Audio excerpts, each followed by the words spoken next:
The point-slope formula is a formula that can be used to write the equation of a line when what we're given is a point and the slope. Our point-slope formula is y minus y1 is equal to m times x minus x1.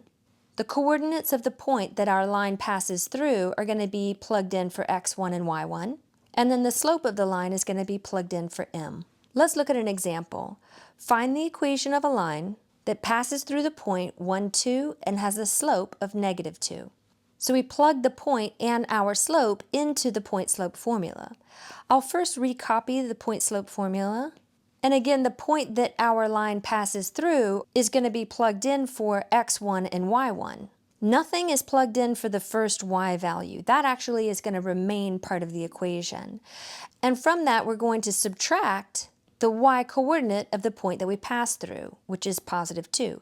So it's y minus the y coordinate of our point is equal to the slope that we've been given, which is negative 2. So we'll plug negative 2 in for the m. Nothing is plugged in for this first x coordinate. This x variable will end up being part of the equation at the end. What we plug in for is x1, and that's going to be the x coordinate of the point that we pass through.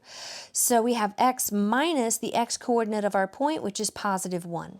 So when we're writing the equation of a line that passes through a given point with a given slope, we plug those values into the point-slope formula, and what we end up with is the equation of a line in what we call point-slope form.